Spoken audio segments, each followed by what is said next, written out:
ton cœur et relâcher ta voix pour déclarer avec foi cette parole. Il pourvoira à tous tes besoins selon sa richesse. Alors crie-le de toutes tes forces maintenant.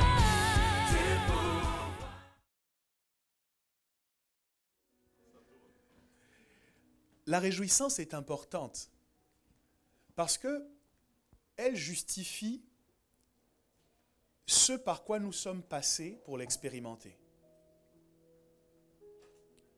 Je m'explique. Une des images les plus flagrantes de ce que je suis en train d'exprimer, c'est le salaire. Lorsque vous avez travaillé, que vous avez fourni des efforts et que vous êtes payé, je sais que vous avez des factures à régler. Je sais que vous avez des engagements à tenir. Mais s'il y a un conseil que je peux vous donner, c'est de ne jamais oublier de vous payer vous-même. En d'autres termes, dans votre salaire, lorsque vous avez organisé de régler vos charges, préservez toujours une petite portion pour vous faire plaisir. Une petite portion pour vous acheter quelque chose que vous aimerez. Parce que en le faisant, vous indiquez à votre corps qu'il a bien fait de travailler. Parce que votre corps est comme un employé pour vous. Et il fournit des efforts, mais il a besoin à un moment donné de voir ses efforts récompensés. Et il y a des gens qui tombent en dépression et qui sont complètement qui abandonnent complètement le travail qu'ils fournissaient, leur motivation, parce qu'ils ont trop pris le temps et le soin de satisfaire les engagements. Ils ont priorisé les besoins des huissiers, ils ont priorisé les besoins de leur entourage, mais ils se sont frustrés tout le temps en ce qui concerne le salaire qu'eux-mêmes devaient percevoir. Et puisque votre corps est un employé, si vous ne payez pas votre corps, à un moment donné, votre corps vous dit « je n'en peux plus ». Et donc, la réjouissance est une image, ou du moins est une manifestation de cette image que je viens de vous présenter. La réjouissance est comme un salaire d'un effort fourni. Lorsqu'une femme est en travail et qu'elle donne naissance, elle passe par de grandes souffrances. Mais toutes ces souffrances sont oubliées une fois qu'elle tient son enfant dans ses bras. Toutes vos souffrances sont oubliées lorsque vous prenez le temps de vous réjouir. Et je voudrais vous demander, mes amis, chaque fois que vous réussissez à mettre une pierre de plus sur l'édifice de votre destin, prenez le temps de danser, de louer Dieu et de le glorifier pour cette petite avancée. Parce que cette réjouissance indique à toutes vos compétences que ça a du bon de s'impliquer dans cette direction. Vous pouvez être sur l'autoroute au volant d'une belle voiture et avancer pendant plusieurs kilomètres. Mais vous avez besoin à certains moments de voir des panneaux qui vous rassurent sur la direction que vous êtes en train de suivre.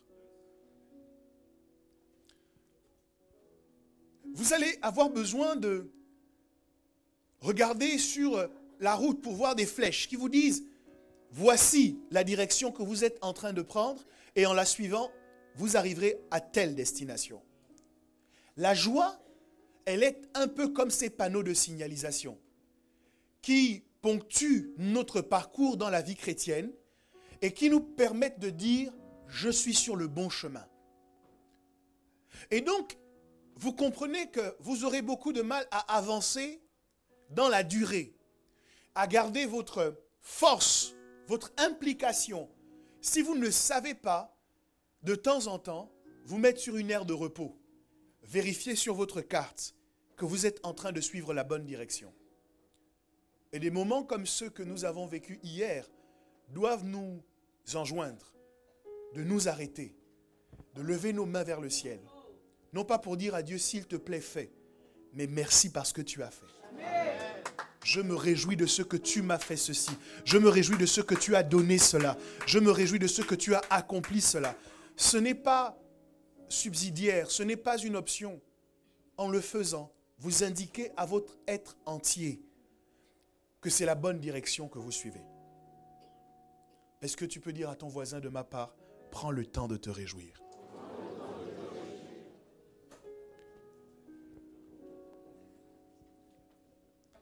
Regardons ensemble Josué 5 au verset 10.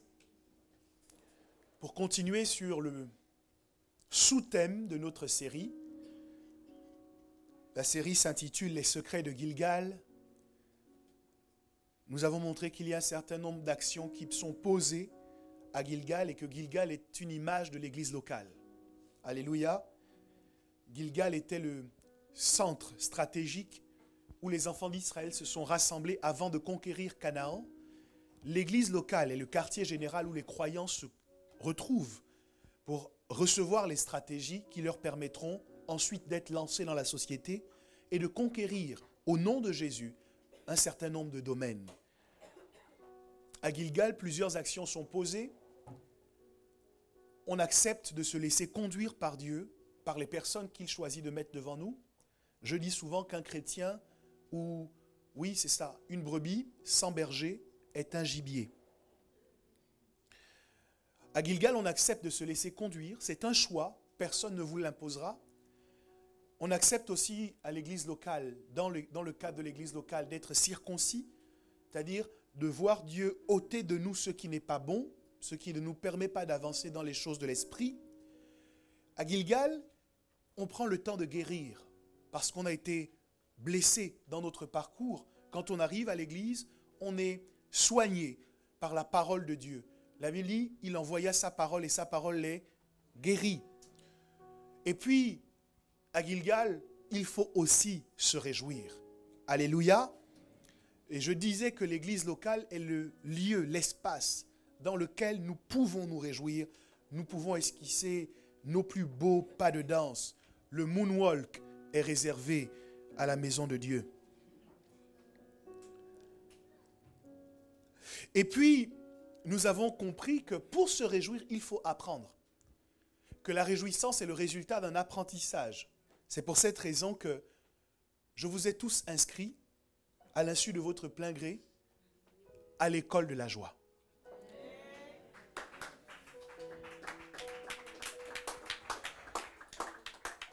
Dans le but de nous permettre à tous d'apprendre comment nous réjouir. Nous avons montré que la joie est le carburant dont nous avons besoin pour continuer sur l'autoroute de notre destin. On peut avoir un magnifique véhicule, mais si on n'a pas de carburant, il s'arrête. Et je veux donc continuer dans la logique de l'école de la joie en vous citant ce texte de base, Josué 5:10, qui nous dit « Les enfants d'Israël campèrent à Gilgal et ils célébrèrent la Pâque le 14e jour du mois, sur le soir, dans les plaines de Jéricho. » Éphésiens, chapitre 5, le verset 16, nous dit « Soyez toujours joyeux ». Cette phrase qui prend l'allure d'un commandement doit nous faire réfléchir. Parce que Dieu ne nous dit pas, lorsque les circonstances s'y prêtent, soyez joyeux. Dieu n'a-t-il pas conscience de ce que souvent, ou parfois, nous n'avons pas envie de nous réjouir? Dieu ignore-t-il que la vie est parfois tellement difficile que la dernière chose à laquelle nous voulons nous astreindre, c'est de prendre le temps de le célébrer? Non, le Dieu que nous servons est omniscient, il sait toutes choses. Avant même que les difficultés ne se présentent dans notre vie, il sait que nous allons les traverser. Mais il ne change pas sa déclaration malgré les difficultés et il nous dit, soyez toujours joyeux. C'est une déclaration qui prend l'allure d'un impératif, d'un commandement. Et il m'est d'avis que si Dieu fait cette déclaration, c'est parce qu'il nous indique de façon implicite que dans toutes les situations de la vie, quelles qu'elles soient, nous avons toujours la capacité de nous réjouir. Notre joie ne doit pas dépendre des circonstances que nous traversons. Et c'est là que la question première à laquelle je veux répondre prend forme. Pourquoi? Si ma joie dépend des circonstances de la vie que je traverse, quand elles sont favorables, je me réjouirai avec facilité. Vous êtes d'accord avec moi? Mais les circonstances de la vie ne sont pas toujours favorables. Il y a des moments où la vie est dure. Certains ont dit la vie est un combat. On a l'impression qu'on est en train de lutter contre un adversaire méchant. Et dans ces conditions, on n'a pas envie de rire, on n'a pas envie de se réjouir. Mais Dieu nous dit quand même d'être joyeux. Le problème, c'est que lorsque vous voyez quelqu'un en joie, la première réaction que vous avez de façon générale, c'est de lui poser la question, pourquoi es-tu en joie? Qu'est-ce qui justifie le fait qu'aujourd'hui, plus particulièrement, tu sois enjoué? Parce que dans notre entendement, la joie a nécessairement une explication. La joie a nécessairement une raison d'être. Je veux le dire autrement, la joie a nécessairement une fondation. Il y a un soubassement sur lequel nous nous appuyons pour nous réjouir. Et les membres de notre entourage qui sont témoins de notre réjouissance nous demandent qu'est-ce qui nous met dans cet état, parce qu'ils savent qu'en règle générale, on ne peut pas se réjouir sans raison. Si quelqu'un se réjouit sans raison, d'ailleurs, ça va vous inquiéter. Vous allez vous demander, est-ce qu'il n'a pas bu quelque chose? Est-ce qu'il ne s'est pas shooté? Est-ce qu'il n'a pas pris un truc et tout ça? Et donc, on admet que la joie se base sur quelque chose. Et si Dieu nous dit qu'envers et contre toutes circonstances, nous devons rester joyeux, nous comprenons que la fondation de notre joie doit être une fondation immuable. Parce que si c'est un fondement qui bouge au gré des temps et des circonstances, notre joie, elle aussi, va bouger. Écoutez, si vous êtes dans un bateau, votre bateau va se déplacer au gré des vagues. Lorsque la mer sera haute, lorsque la marée sera haute, votre bateau va prendre de l'altitude. Et lorsque la marée sera basse, votre bateau va descendre également. Le bateau, ce pourrait être l'image de votre joie, et la mer, c'est l'image de la fondation de votre joie. Beaucoup d'entre nous, dans notre réjouissance, nous connaissons des hauts et nous connaissons des bas, parce que la fondation de notre joie est une fondation qui bouge. C'est une fondation qui n'est pas, qui n'est pas immuable. C'est une fondation qui peut être bonne, qui peut nous pousser vers la joie, mais c'est aussi une fondation qui peut nous pousser vers la tristesse. Et à cause de cela, ce que nous éprouvons comme joie est changeant. C'est pour cela que vous voyez quelqu'un aujourd'hui qui est totalement enjoué et qui le lendemain est totalement attristé. Pourtant, Dieu dit, soyez toujours joyeux. S'il fait cette déclaration, il met d'avis qu'il nous questionne sur la fondation de notre joie. En d'autres termes, vous ne pourrez pas obéir à cette parole si vous ne posez pas la question de qu'est-ce qui fonde votre joie. Vous m'écoutez ce matin et au milieu de vous, il y en a dont la joie est fondée sur le bon comportement ou le mauvais comportement de votre mari ou de votre femme. Lorsque votre mari se comporte bien avec vous et qu'il vous dit tout le temps « je t'aime » et qu'il vous offre des bouquets de fleurs à longueur de journée, à ce moment, vous vous sentez en joie. Et si par malheur, il s'est levé le matin, trop pressé d'aller au travail, et il a oublié de vous faire son bisou quotidien, son bisou matinal, votre journée est complètement down parce que votre joie dépend de votre mari ou de votre femme. Certains d'entre nous, notre joie est fondée sur nos enfants.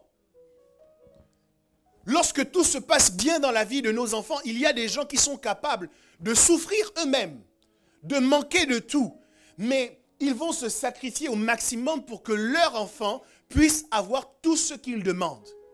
Et lorsqu'ils voient leur enfant qui est heureux, qui est en train de courir, qui est en bonne santé, qui est joyeux, à ce moment, leur joie est faite également. Mais si jamais leur enfant est attristé, ils ne peuvent pas garder leur joie de vivre. Il y a des parents qui sont en incapacité de corriger leur enfant, en incapacité de le punir, de lui dire « va dans la chambre » ou « tu es privé de dessert ». Parce que dès que le visage de leur enfant commence à montrer des signes de la moindre tristesse, leur cœur au-dedans d'eux se fend. Et vous avez des couples où pendant que le père, qui est le chef de la famille, qui veut que les choses fonctionnent bien, veut corriger un enfant, dire à un enfant, ne fais pas comme ça. Vous avez la maman qui court, ne touche pas mon enfant. Bon, à titre d'information, vous avez quand même eu cet enfant à deux. Ok? Et donc, c'est là où elle vous explique comment s'est passée la conception de cet enfant. Ne le touche pas. Je l'ai porté 9 mois dans mon ventre. Je l'ai accouché de telle manière. J'ai senti tel type de contraction, tel type de douleur. On m'a même fait une césarienne. Ne le touche pas.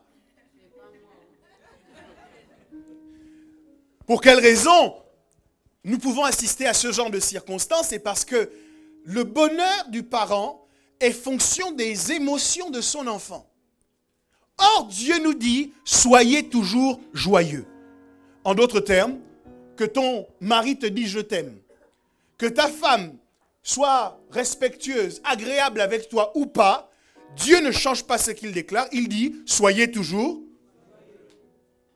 Que tes enfants soient contents ou pas, Dieu ne change pas ce qu'il dit, il dit, soyez toujours. D'aucuns d'entre nous, notre joie est fonction de notre travail. Lorsque tout se passe bien dans notre entreprise, en tant que commerciaux par exemple, si nous sommes en train de réussir à remplir nos objectifs commerciaux annuels, à ce moment nous sommes sur un nuage. Parce que tout passe bien, tout marche bien, tout nous réussit. Nos collègues de travail nous aiment, ils nous encouragent, ils nous admirent, ils prennent exemple sur nous. Pour d'autres, ce sont leurs études. Lorsqu'ils ont les notes qu'ils ont espéré avoir, leur joie est complètement faite. Des fois, aux grandes dames de certains de leurs collègues, de certains de leurs camarades. Je me souviens de cette jeune fille en classe de 3e, à la suite d'un devoir de mathématiques, alors que le professeur nous remettait les copies, il avait toujours pour habitude de commencer par la note la plus basse pour aller vers la note la plus haute. Et puis, il y en avait qui avaient des 2. D'autres des 3,75. Vraiment des notes qu'ils ne montreront jamais à leurs enfants. Vous savez, il y a des parents qui vous disent, moi j'étais toujours premier, mais vous ne voyez pas les copies. Et donc ce genre de notes-là était en train de fuser, et puis on est monté jusqu'à 11, jusqu'à 12. Et puis la dernière copie, c'était un 17. Et là, quand on l'appelle, elles font en larmes. Bon, je sais, vous vous dites certainement c'était des larmes de joie. Mais non. Elle était profondément malheureuse d'avoir eu 17 sur 20 en mathématiques. Et donc, vous imaginez, pendant qu'elle se lève de sa chaise pour aller vers le professeur, elle passe dans les rangées, au milieu des élèves qui ont des 3, des 5, des 4. Et pendant que eux, ils prennent leur souffrance en patience, ils la voient faire étalage de toutes ces émotions négatives au sujet de ce 17 qu'elle ne voulait pas avoir parce qu'elle avait travaillé pour avoir 20. Est-ce que vous suivez? Bon, je crois qu'elle a manqué ce jour-là de recevoir quelques claques. Je crois qu'il a fallu intercéder pour que les cœurs des gens se calment un peu, pour qu'on ne l'agresse pas en cet instant précis. Mais ça a été la démonstration pour moi de ce que il y a des gens pour qui l'école c'est tout. Effectivement, quand ils ont de bonnes notes, ils sont joyeux, mais si jamais ils ont une note inattendue, leur joie descend complètement. Or, Dieu dit, soyez toujours joyeux. Pendant que vous m'écoutez, j'aimerais que vous réfléchissiez un instant à ce qui fait votre joie à vous. Et si cette fondation, cette justification a la capacité de se mouvoir au gré des temps et des circonstances, je veux vous dire ce matin, vous n'avez pas la bonne fondation pour votre joie. Le seul moyen d'obéir à cette recommandation de Dieu et d'être toujours joyeux, c'est de regarder un instant ce qui a emmené les enfants d'Israël à se réjouir. La Bible dit qu'ils sont arrivés à Gilgal, ils avaient mis le pied dans la terre promise, et le moment, ou du moins la justification de leur joie, c'est qu'ils se sont tous mis à célébrer la Pâque. En d'autres termes, les enfants d'Israël se sont rassemblés et ils ont commencé à pousser des cris de joie, non pas à cause de Canaan, non pas à cause du lait et du miel qui coulaient en Canaan, mais ils se sont rassemblés et ils se sont réjouis avec une seule pensée en tête. Ils pensaient à l'agneau qui a été immolé. Parce que la Pâque, c'est la fête qui commémore leur sortie d'Égypte.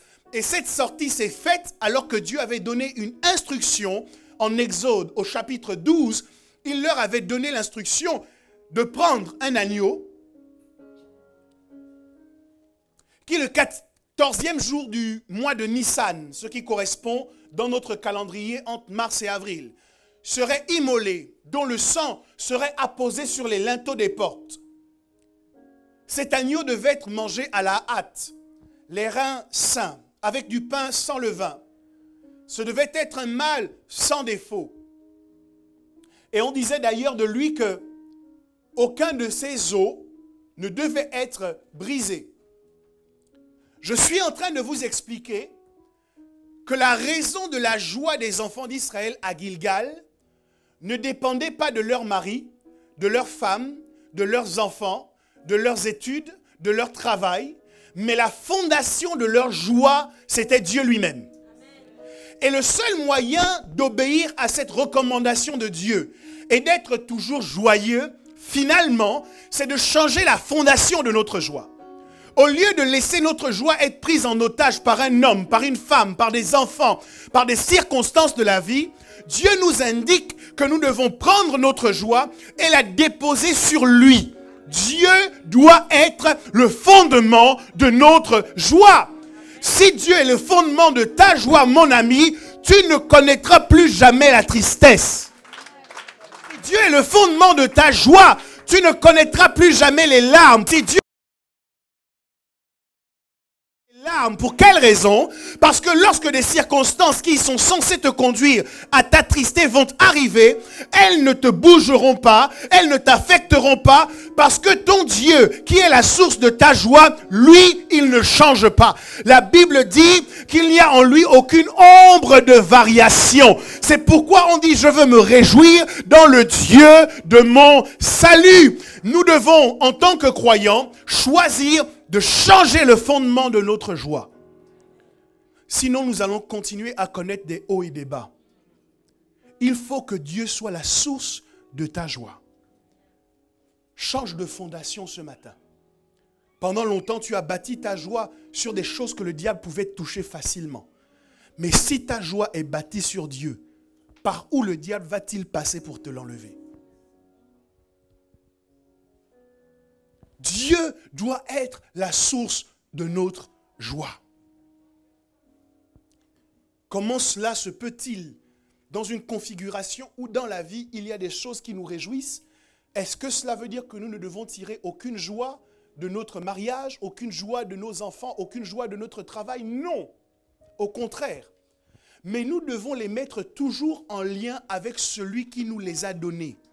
En fait, lorsque je me réjouis au sujet de mon travail, je dois me réjouir parce que Dieu m'a donné la force de travailler.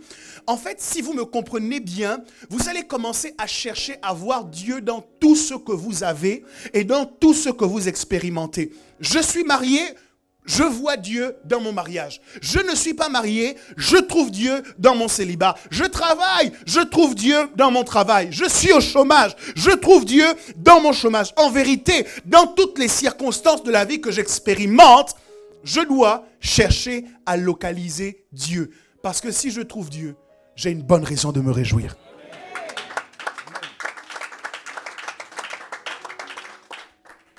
Lorsque je sers à l'église, je dois faire attention de localiser Dieu dans mon service. Ça change beaucoup de choses sur la manière dont je sers. Si je pense que je suis en train de servir un homme, je sers, mais en réduisant un petit peu mon effort. Je sers avec pas beaucoup trop d'excellence. Je limite un peu ce que je suis en capacité de faire. Mais si je vois Dieu pendant que je suis en train de passer l'aspirateur, je passe l'aspirateur comme si j'étais dans un palais dans lequel le roi est assis sur le trône et qu'il est en train de me regarder faire le travail dans son palais. J'ai besoin que tu dises à ton voisin de ma part, cherche Dieu dans tout ce que tu fais. La Bible dit, faites toutes choses comme aimant le Seigneur. Toutes choses. Mon ami, la raison pour laquelle tu n'arrives pas à te réjouir comme il faut, pose la question du fondement de ta joie. Si Dieu est le fondement de ta joie sera indéboulonnable.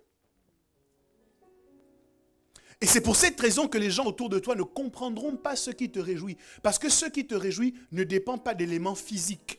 Ce qui te réjouit est sécurisé dans le cœur de Dieu. Est-ce que je parle à quelqu'un ce matin? Les enfants d'Israël se sont rassemblés et ils ont célébré la Pâque. Ils n'ont pas célébré le lait et le miel. Ils ont célébré Dieu. Ils ont fait de Dieu le centre de leur joie. J'aime bien cette expression, le centre. L'un des sports les plus largement pratiqués dans notre génération, c'est le football. Et il y a quelque chose d'intéressant que j'ai remarqué par rapport au football, c'est que parfois, l'équipe que vous supportez prend un but. Mais quelle que soit la façon dont ce but a été marqué, quand l'arbitre siffle, on remet toujours la balle au centre. C'est-à-dire que dans votre vie, même quand vous avez l'impression d'avoir pris un but, Dieu ne vous emmène pas à recommencer depuis vos goals. Là, vous avez encaissé le but. Dieu siffle et il dit balle au centre.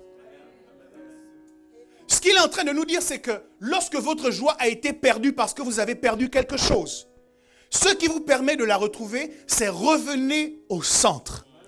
Ne restez pas en train de pleurer parce qu'il y a une maladie ici. Ne restez pas en train de pleurer parce qu'il y a des problèmes financiers ici. Revenez au centre. Et qui doit être le centre de votre vie? Jésus doit être au centre de votre existence. Dis à ton voisin, balle au centre. Ça ne dépend pas de la façon dont le but a été marqué. Parce que tu sais, il y a des attaquants qui sont vraiment mal élevés. Il arrive, il est sur le point de marquer, il prend le temps de faire encore des pichenettes, il dribble ton gardien, il humilie tes défenseurs, et puis il pose le ballon juste avant la ligne, il s'assoit et il pousse sur le côté. On prend différentes sortes de buts, des fois c'est un rabat majeur, le ballon arrive, des fois c'est une bicyclette, mais quels que soient les efforts de l'ennemi pour marquer un but spectaculaire contre toi, ça ne change pas que quand l'arbitre siffle, on remet toujours balle. Tu n'as pas compris ce que je suis en train de dire. Quelles que soient les épreuves de ta vie, balle au centre. En fait, tout est sur le point de changer parce que Dieu ne te fait pas repartir de zéro. Moi, j'ai souvent entendu que lorsque vous marchez avec le Seigneur et que vous faites une erreur, vous péchez, vous tombez. vous êtes obligé de repartir à zéro. C'est-à-dire vous tombez de votre position et Dieu revient vous ramasser à la petite cuillère et vous repartez de zéro. Mais ce n'est pas vrai. Parce que la manière dont Dieu nous a positionnés fait qu'il a sécurisé notre position. Et quel que soit ce que nous rencontrons comme épreuve dans la vie, nous ne repartons jamais de zéro. Tu ne repars pas du camp où tu as été vaincu. Tu ne repars pas des goals là où tu as pris le but. Mais Dieu dit toujours balle au centre. Dis à ton voisin balle au centre. Ta joie va revenir dès que tu auras choisi de réorienter ton regard sur Christ. Tu as des gens qui vont rester dans les buts en train de pleurer. Le gardien qui s'énerve, qui réprimande tous les joueurs qui étaient avec lui, tous ses défenseurs. Mais vous n'avez pas pris tel autre, vous n'avez pas pris tel autre. Et dans l'église, on a des gens comme ça. Des fois, ils vous cherchent des problèmes, pas parce que vous êtes la source de leurs problèmes, mais parce qu'eux-mêmes, ils sont dans les problèmes. Et donc, ils cherchent un responsable à blâmer. Et puis pendant qu'ils ont pris le but, ils sont là, ils sont nerveux, colériques, ils cherchent des boucs émissaires. Mais on n'a pas besoin de trouver un bouc émissaire. La seule chose qu'il te faut, c'est remettre la balle au centre. Est-ce que je peux pousser un peu plus loin?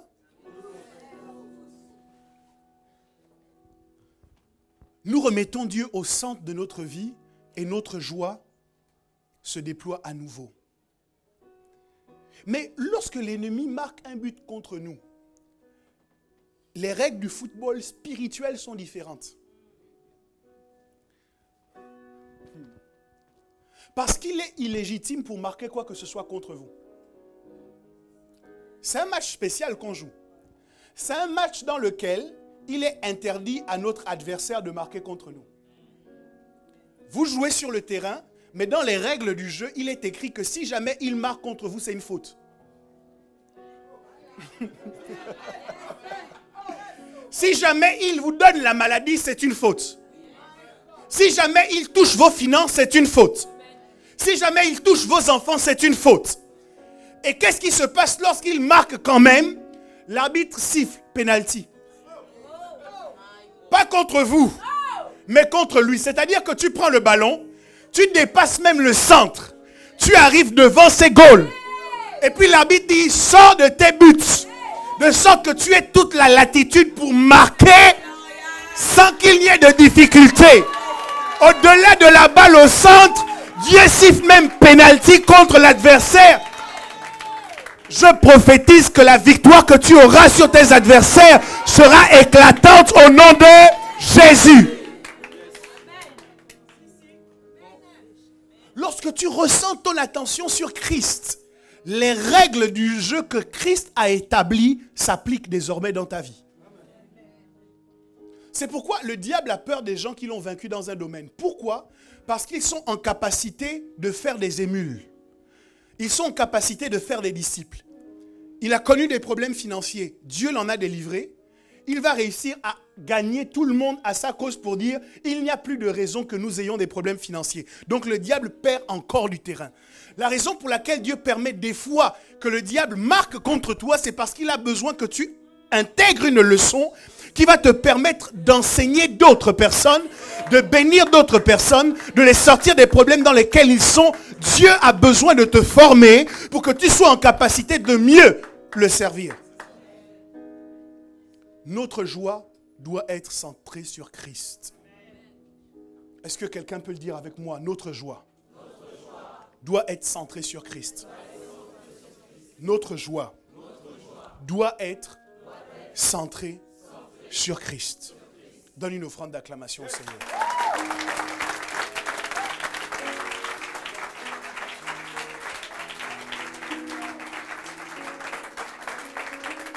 Alléluia.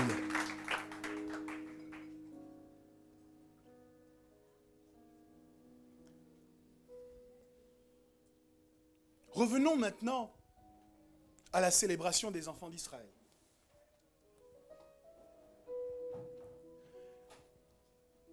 Ils avaient plusieurs fêtes dans leur calendrier, mais Dieu a organisé les choses pour qu'ils arrivent à Gilgal au moment là où il fallait célébrer la Pâque. Pâques, est une fête extrêmement importante, mais il doit y avoir dans cette célébration quelque chose qui va donner du corps à la façon dont nous nous réjouissons. Et je m'explique.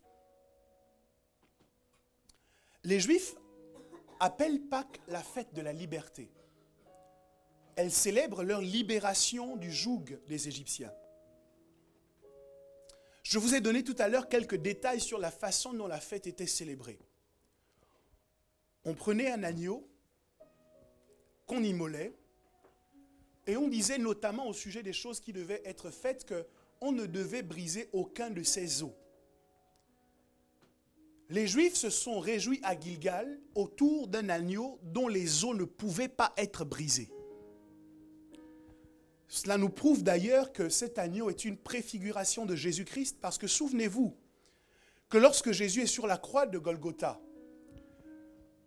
à un moment donné, les soldats doivent partir, mais ils veulent éviter que les gens qu'ils ont crucifiés viennent être détachés par leurs partisans et recouvrent leur santé.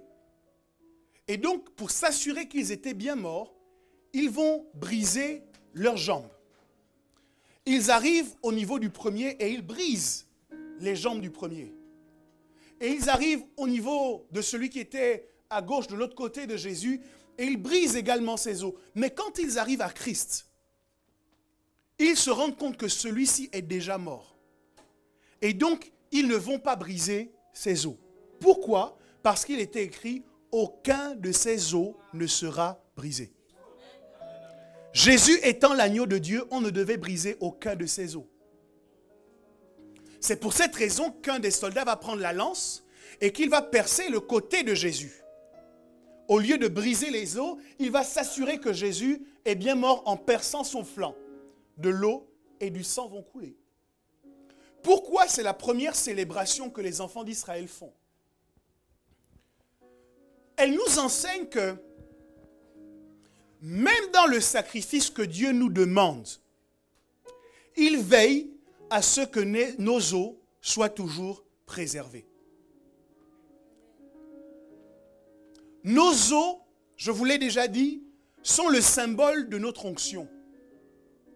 Élisée meurt, on met son corps en terre et on emmène un homme quelques années plus tard qu'on jette dans la même tombe qu'Élisée.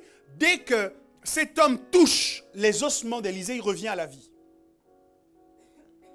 Dans les ossements, dans notre squelette, il y a ce qui fait que nous sommes hommes et que nous tenons sur nos deux pieds. Dieu peut permettre que dans le sacrifice qui nous est demandé, nous perdions beaucoup de choses. Mais il veille à ce que notre capacité de rester debout soit toujours préservée. Il veille à ce que notre potentiel surnaturel de changer les choses soit toujours préservé. C'est pour cette raison que Joseph a fait jurer à ses enfants: quand vous sortirez d'Égypte, ne laissez pas mes os ici, emmenez-les avec vous. Il y a dans la Pâque une dimension de préservation de nos ossements. Et ça signifie pour nous que Dieu veut que nous nous réjouissions. Pourquoi? Parce que quelqu'un nous a peut-être arraché la chair. Quelqu'un nous a peut-être arraché la peau. Le diable a peut-être réussi à faire des choses, mais quelle que soit sa méchanceté et son pouvoir, il ne réussira jamais à briser tes os. Et si tes os ne sont pas brisés, est-ce que je parle à quelqu'un? Si tes os ne sont pas brisés, alors tu pourras toujours te relever. Si tes os ne sont pas brisés, alors tu pourras toujours faire des déclarations qui changeront les choses. Ma Bible m'enseigne que lorsqu'il a eu besoin d'une armée sur la terre, Dieu a suscité le prophète Ézéchiel. Et il l'a emmené dans une vallée où justement, il y avait des ossements desséchés. Dieu a besoin que les ossements restent intacts parce que lorsqu'il y a ossements, il y a une préfiguration du miracle. Mon ami, tu m'écoutes aujourd'hui et tu as l'impression d'avoir tout perdu. Je viens te dire au nom de Jésus, non. Le plus important est encore à l'intérieur de toi. Tu as l'impression d'avoir perdu toutes les opportunités de ta vie, mais non. Le plus important est encore à l'intérieur de toi. Ce qui est vraiment précieux dans ta vie, Dieu ne permet pas qu'on te l'enlève. Les ennemis sont arrivés, ils ont pris ton manteau, ils ont pris tes vêtements, ils ont pris ton argent, ils ont pris ton poste, ils ont pris ta promotion, mais ils ne prendront jamais ta grâce, parce que ta grâce est dans tes ossements. Et la réjouissance de Gilgal se fait autour des ossements qu'on ne brise jamais. J'annonce que ton onction ne sera jamais brisée. J'annonce que ton destin ne sera jamais brisé. Oh! Est-ce que je parle à quelqu'un ce matin? J'annonce que ton destin ne sera jamais brisé. Quelle que soit la méchanceté du diable, quels que soient les échecs que tu as connus, quels que soient les péchés dans lesquels tu es tombé, Jésus a déjà payé le prix et tes ossements ne seront pas brisés. Tu m'écoutes et tu pleures en pensant ma vie est passée. En pensant la personne que je pouvais épouser est partie. En pensant les enfants que je devais avoir à tel âge, je ne les ai pas eus. Mais laisse-moi te dire ceci. Sarah avait 100 ans. 99 ans, elle a enfanté. Tes ossements ne seront pas brisés. Tu comptes les opportunités que tu as perdues, mais la réjouissance de Gilgal te dit, même si tu as tout perdu, il y a encore quelque chose qui te permet de tout restituer, de tout restaurer, de tout remettre en place. Et ce quelque chose, ce sont tes ossements. C'est pourquoi ma Bible me dit, la femme sage bâtit sa maison. Chaque fois qu'on voit une femme qui travaille dans le bâtiment, c'est toujours surprenant. Parce qu'on considère que c'est un métier d'homme. Et la Bible, quand on la lit, on a l'impression que c'est un livre écrit pour les hommes. Mais la Bible dit, la femme sage bâtit sa maison. Pourquoi c'est la femme qui bâtit la maison? Parce que la femme a été prise de la côte de l'homme. Quand Dieu a fabriqué la femme, écoute-moi bien, l'homme a été fabriqué à partir de la boue. La boue, c'est quelque chose de malléable, c'est quelque chose qui bouge. Quand il y a les problèmes, quand il y a les épreuves, l'homme peut tomber. Quand le destin devient flou et devient compliqué, l'homme peut abandonner. Quand il y a trop d'adversaires en face de lui, l'homme peut perdre espoir. Mais la femme n'a pas été créée à partir de la boue. Elle a été créée à partir d'un os, de quelque chose de solide, de quelque chose de dur.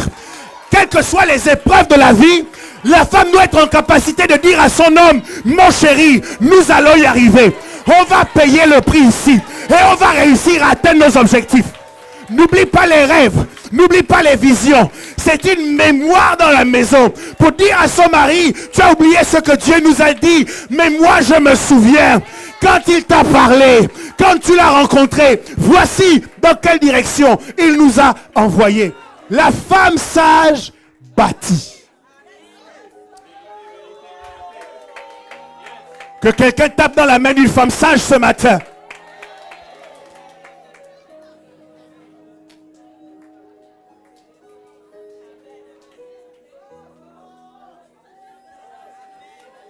Ces os ne seront pas brisés. C'est pourquoi, messieurs, le conseil que je peux vous donner, organisez-vous pour bâtir votre femme. Arrêtez de la déconstruire avec les murmures, avec les plaintes. Oh, tu n'es pas assez ceci, tu n'as pas assez cela. Non, non, non, non, non. Travaillez à la construire parce que si vous la construisez, elle bâtira le foyer. Lequel d'entre vous engage un ouvrier pour construire sa maison? Et lorsque l'ouvrier arrive du 1er au 31, il passe son temps simplement à lui dire des mauvaises choses. Tu sais que si tu lui dis tout le temps des mauvaises choses, il va se venger dans le travail qu'il fait.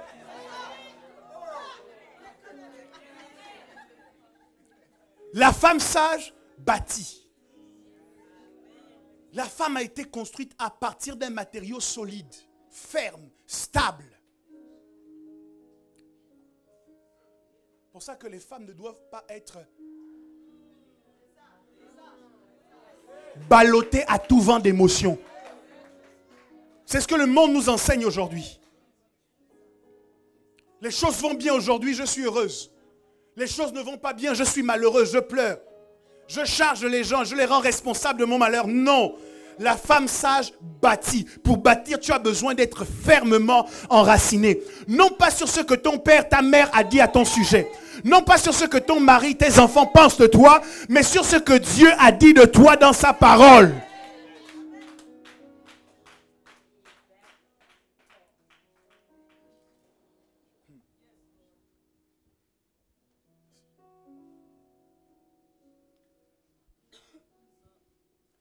Les enfants d'Israël se réjouissent autour des ossements qui ne sont pas brisés. Ils mangent la chair de l'agneau. Mais les ossements sont là. Et on ne casse pas ces ossements-là. Que personne ne soit en capacité de casser ta joie. Ne laisse jamais personne s'immiscer entre ton Dieu et toi. Si c'est vraiment Dieu que tu as rencontré, ne laisse pas le mauvais regard de quelqu'un t'éloigner de ce Dieu-là. Pourquoi tu ne vas plus à l'église? Oh, telle personne m'a toisé. Et alors? Et ensuite? C'est un regard de coin qui va réussir à affecter l'amour que Dieu a eu pour toi. Qui nous séparera de l'amour de Christ?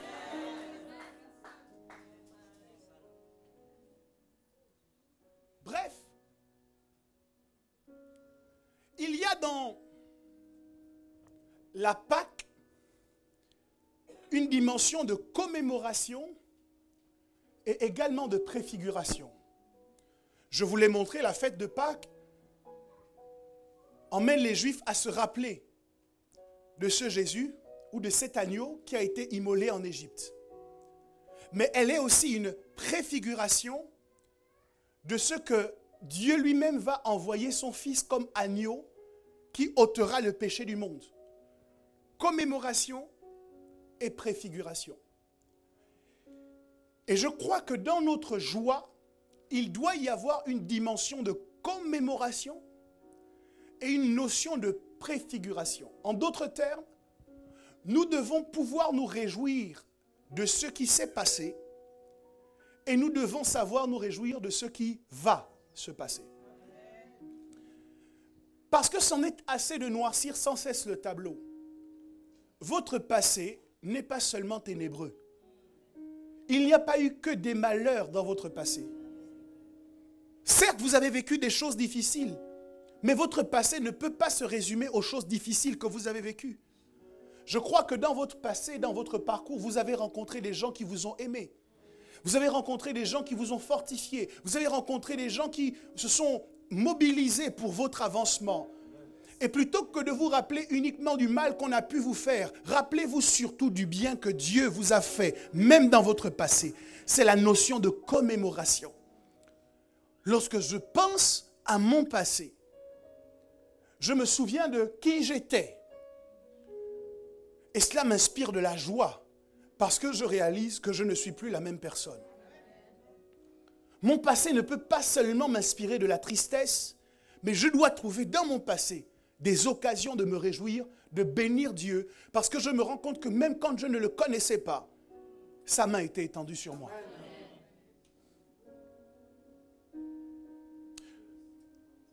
Dans ce texte d'Exode, Dieu fixe le jour auquel la célébration de la Pâque doit se faire. Et je vous ai dit, c'est le 14e jour du mois. Vous connaissez la symbolique du chiffre 7, qui est le chiffre de la perfection. Mais le chiffre 14 nous semble assez difficile à interpréter. Or, chaque fois que Dieu donne une indication précise, c'est qu'il doit y avoir un enseignement qui se cache derrière. Lorsque vous cherchez les redondances au sujet du chiffre 14, vous les retrouvez notamment dans la généalogie de Jésus. Matthieu chapitre 1 au verset 17. L'évangile selon Matthieu a pour objectif de présenter Jésus aux Juifs comme étant le prétendant légitime au trône d'Israël. Les 4 évangiles n'ont pas exactement la même perspective. Matthieu est écrit spécialement pour les Juifs. Et c'est pour cette raison que l'évangile de Matthieu commence avec une généalogie, parce que pour les Juifs, la généalogie est importante. Ils vous diront, si vous me dites que Jésus est vraiment le Messie, prouvez-moi qu'il descend de David. Parce que c'est David qui a reçu la promesse selon laquelle Dieu fera asseoir un de ses descendants à perpétuité sur son trône. Donc les Juifs ont besoin de voir que Jésus descend vraiment de David avant de le penser fils de Dieu, avant de le penser oint, avant de le penser Christ, avant de le penser Messie. Voici de quelle manière arriva la naissance de Jésus. Marie, sa mère qui était fiancée à Joseph, se trouva enceinte par la vertu du Saint-Esprit.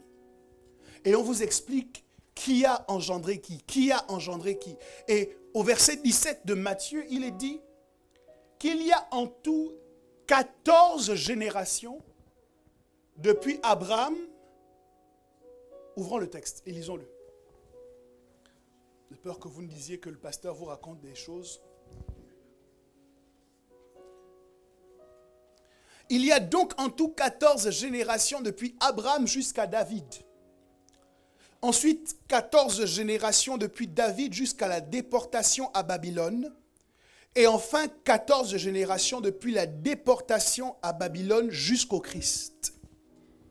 Donc, Dieu a codé le temps pour que l'arrivée du Messie soit le résultat de 3 fois 14.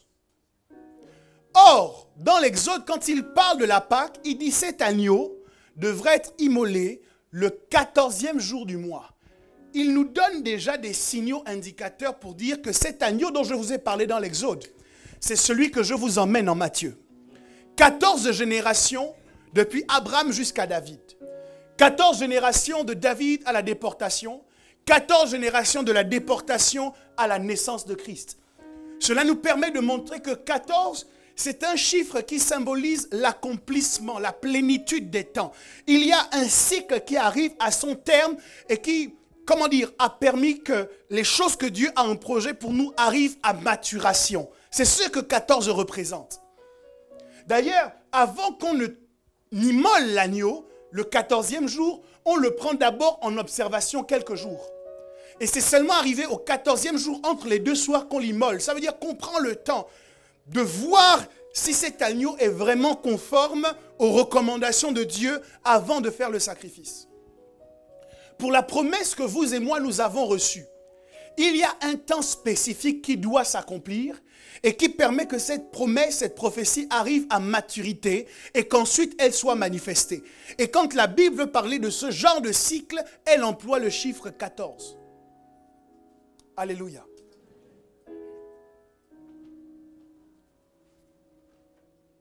Ça veut dire que lorsque les enfants d'Israël à Gilgal, le 14e jour du mois, immolent l'agneau, ils se souviennent, mais ils prophétisent aussi.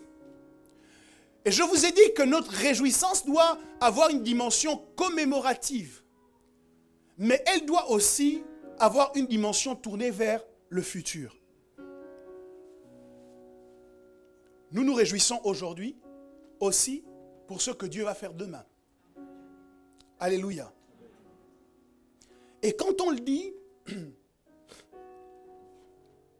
on ne comprend pas forcément l'importance qu'il y a à se réjouir d'avance. Quelle est la dernière fois que vous avez pris le temps de vous réjouir de quelque chose qui ne s'était pas encore passé?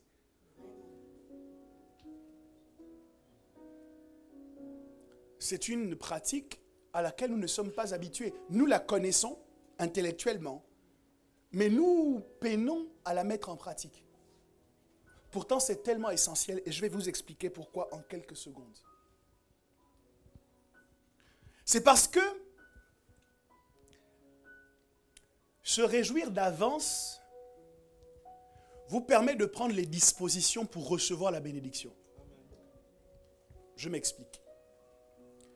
Beaucoup d'entre vous, lorsque Dieu vous bénit, vous êtes surpris. Vous êtes dans l'étonnement de ce que Dieu vous a béni. C'est vrai ou c'est pas vrai? Surtout parce que vous pensez à tout ce que vous avez fait qui justifie que vous ne soyez pas béni. Et on s'est habitué à cette surprise-là. Mais je vais vous surprendre aussi, à mon tour, en vous disant que cette surprise est dangereuse. Imaginez que vous êtes en train de conduire une voiture. Vous n'avez pas vu le panneau qui annonçait un rond-point. Vous arrivez à un virage ou à un rond-point à vive allure. Et vous êtes surpris parce que ça n'a pas été annoncé avant, ou plutôt vous n'avez pas vu avant que c'était annoncé. Vous courez beaucoup plus de chances de faire un accident. Pourquoi? Parce que vous êtes surpris.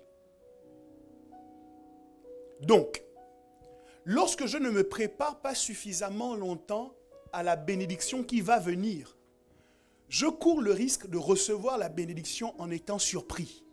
Et mon problème, c'est que dans cette surprise-là, généralement, je vais poser des actions qui vont faire repartir la bénédiction.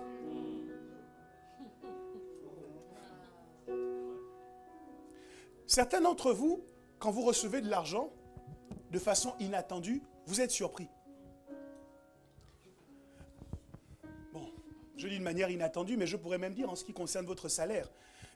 Je peux ouvrir une parenthèse financière? Oui, pasteur. On ne peut pas prospérer en payant uniquement sa dîme et ses offrandes. Ça va déranger tous les pasteurs qui m'entendent, mais je vais le dire quand même. La dîme et les offrandes, ce sont des soubassements de la prospérité. Vous pouvez payer votre dîme 10 ans et ne pas prospérer. La Bible dit que lorsque nous payons notre dîme, Dieu ouvre les écluses du ciel. Ça veut dire que ce qui descend, c'est une bénédiction céleste. En d'autres termes, une bénédiction spirituelle. Il y a des actions que nous devons poser pour que ce qui est spirituel devienne matériel.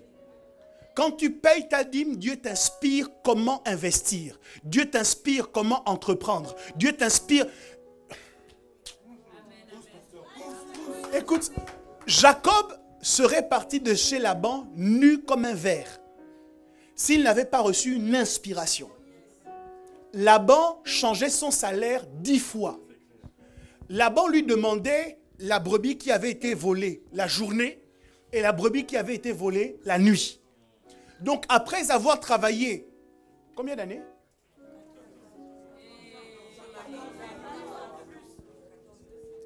Pour les 2 filles de Laban, il a travaillé 14 années. Après avoir travaillé ces 14 ans, il a eu une inspiration. Pourquoi? Le temps était arrivé à son terme. Dieu avait dit Laban, tu as profité de lui jusque-là, mais on rentre dans la 14e année, c'est fini. À ce moment, ses yeux se sont ouverts et il a vu un ange qui lui a montré les brebis tachetées, rayées et marquetées, qui enfantaient des brebis vigoureuses. Quand il a fini le rêve, il n'a pas fermé les yeux, bâilli en disant « Ah, gloire à Dieu, c'est ce qui s'accomplira ». Non, il a pris des branches de peuplier qu'il a taillées dans le monde physique. Il a taillé les branches de peuplier, il est allé les positionner à l'abreuvoir, de sorte que quand les brebis venaient, elles regardaient les branches de peuplier, elles s'accouplaient et elles donnaient des brebis tachetées, rayées et marquetées. La dîme te donne l'inspiration, la dîme te donne la vision, l'offrande te donne le rêve, l'offrande te donne les idées. Mais tu dois travailler pour que ces idées-là se matérialisent.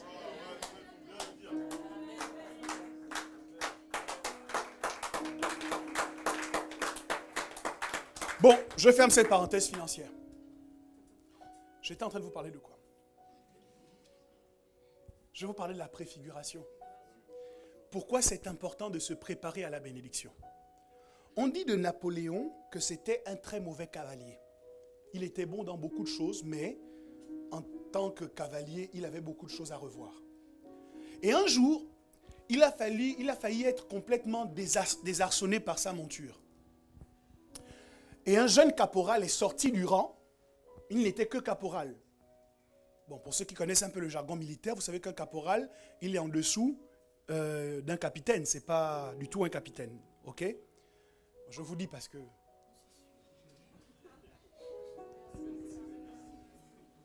Sinon, vous n'allez pas comprendre la suite de l'histoire, donc je préfère vous dire.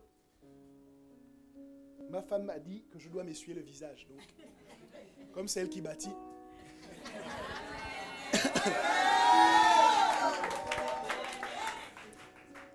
Donc, il a failli être désarçonné par sa monture. Et là, un jeune caporal sort du rang et réussit à maîtriser l'animal et à préserver la vie de l'empereur. Et là, il lui dit, « Je vous remercie, mon capitaine. »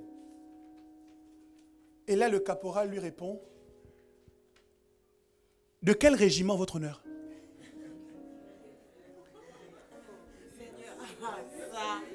Un violent. Un violent.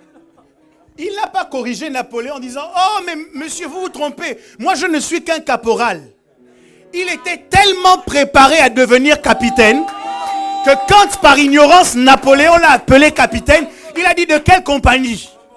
Et Napoléon lui a dit, « De ma compagnie personnelle. » Voilà comment un caporal a été propulsé au rang de capitaine de la compagnie personnelle de Napoléon. Pourquoi? Parce que lui, il n'était pas surpris par la bénédiction. Il avait réfléchi à cette éventualité-là des années durant. Et lorsque l'opportunité s'est présentée, il l'a attrapé. Il a dit, je ne te laisse pas passer. Jacob, une fois dans sa vie, a vu en rêve les anges. Une deuxième fois dans sa vie, a vu les anges en rêve. Mais avant de confronter Ésaü, il a vu un ange physiquement. Il a dit, mes gars, je vous ai souvent vu en rêve. Mais là, vous êtes là physiquement. Il l'a attrapé.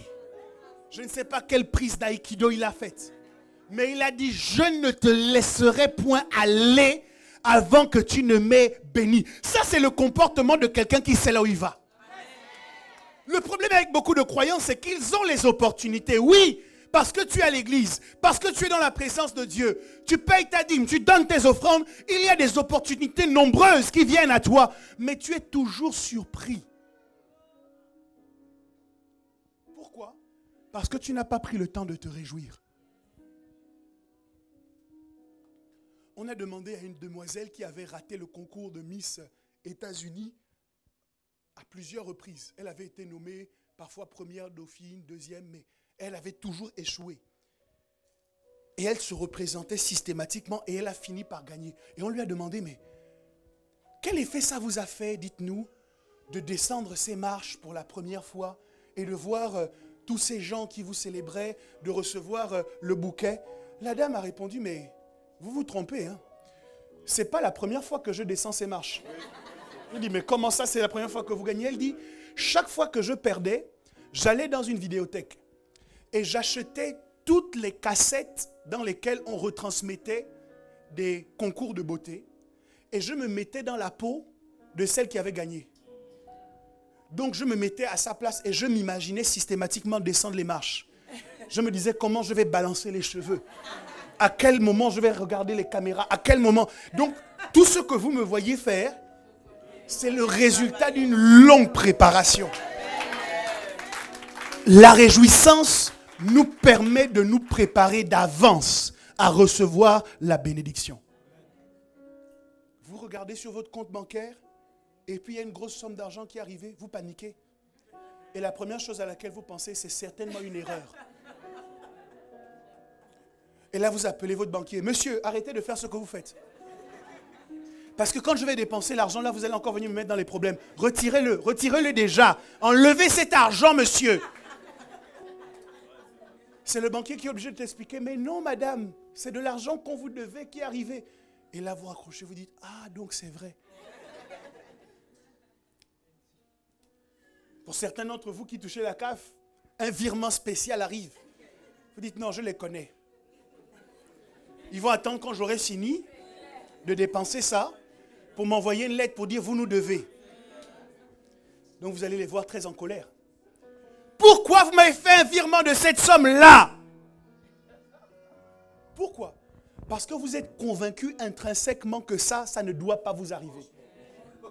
Donc vous demandez à Dieu de lutter contre votre foi. La réjouissance vous fait changer de dimension. Quand vous vous réjouissez, vous êtes en train de dire à Dieu, je te loue, parce que je sais que les Goliaths vont tomber. Je te loue parce que je sais que les montagnes vont être abaissées. Je te loue parce que je sais que tu vas tracer un chemin là où tout semble fermé. Je te loue parce que je vais sortir de ce problème financier. Je te loue parce que je sais que je vais sortir de cette difficulté. Je te loue parce que je sais que ma situation administrative va changer. Je te loue, je te loue, je te loue. Et lorsque les choses se présentent et que les opportunités se créent, vous savez les saisir. Parce que vous y êtes préparés. Comment? Par la réjouissance. Providence, providence, une fois d'avant. Providence, providence,